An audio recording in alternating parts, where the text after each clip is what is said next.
6 December 2024 আজ সকালবেলায় কুমিল্লায় ঐতিহাসিক একটি সম্মেলন হয়েছে।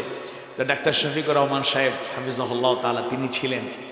তিনি সবাইকে শুরুতেই গোলাপ ফুলের শুভেচ্ছা জানালেন, ফুল দিয়ে শুভেচ্ছা জানিয়েছেন। এই কারণে তিনি বলেছেন এতটি বছর, প্রায় কম বেশি 15.5 বছর একটা নেত্রী, একজন ব্যক্তি কুমিল্লাবাসীকে শুধু খারাপ মন্তব্য করেছে, কু দিয়ে কটূক্তি করেছে, আর তিনি ফুলের শুভেচ্ছা জানিয়ে তার জবাব দিলেন, ওহারা চাহুক সংকীর্ণতা, পায়রার খুব ডুবার ক্লেদ, আমরা চাহিব উদার আকাশ, নিত্য অলুক প্রেম অভেদ।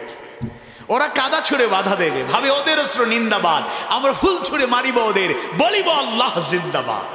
ওরা কু বলে কুকথা বলেছে, মন্দ মন্তব্য করেছে। অপরদিকে একজন ডাক্তার সাহেব তিনি ফুল দিয়ে তাদেরকে অভিনন্দন জানিয়ে বললেন, আমরা অভিনন্দন জানাচ্ছি আপনাদেরকে ফুল দিয়ে, আপনাদের ত্যাগকে আমরা স্বীকার করছি। স্বাধীনতা সংগ্রাম থেকে শুরু করে প্রতিটি আন্দোলনে আপনাদের অবদান আছে। এবং তিনি আশ্বস্ত করলেন বিভাগ হবে। যদিও নোয়াখালীর মানুষেরা আমার অনেক ভক্ত, ভালোবাসার মানুষ, এরা একটু রাগ করবে, তারাও চায় নোয়াখালী বিভাগ চাই। যাই হোক, কুমিল্লা বিভাগ হবে। এবং এমনকি আশ্বস্ত করা হয়েছে সময়ের সুযোগে, সেই সুযোগ আসলে ভালো একটি এয়ারপোর্টও কুমিল্লায় হবে ইনশাআল্লাহ। অর্থাৎ মন্দের জবাবটা ভালো দিয়ে দেওয়া, মন্দের জবাবটা ভালো দিয়ে দেওয়া, মন্দের জবাবটা ভালো দিয়ে দেওয়া।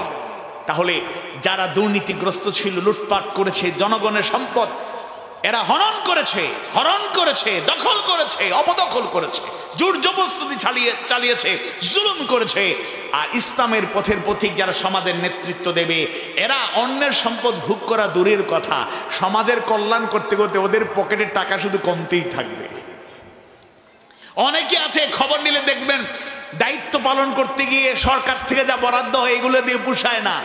অনেক কর্তৃত্বশীল দায়িত্বশীল ব্যক্তিরা নিজের জায়গা জমি বিক্রি করে মানুষের কল্যাণ করেছে, পকেটের টাকা খরচ করে মানুষের কল্যাণ করেছে।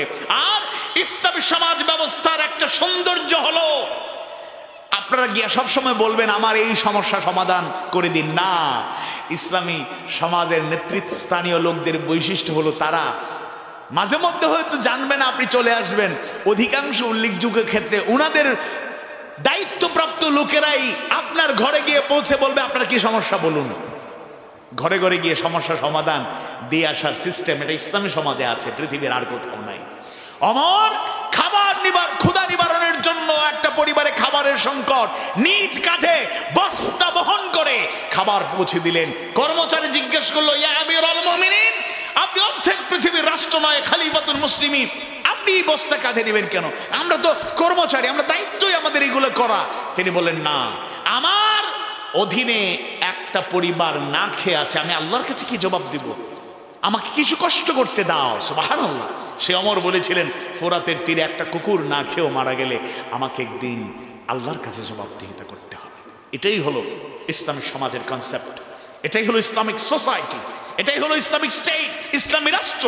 আর মানুষ মনে করে কিছু অপপ্রচার চালাচ্ছে যে ইসলামী রাষ্ট্র, জামাত ইসলামী, অমুক, এরা যদি ইসলামী দলগুলো যদি ক্ষমতায় আসে নারীরা বেপরদার চলতে পারবে না।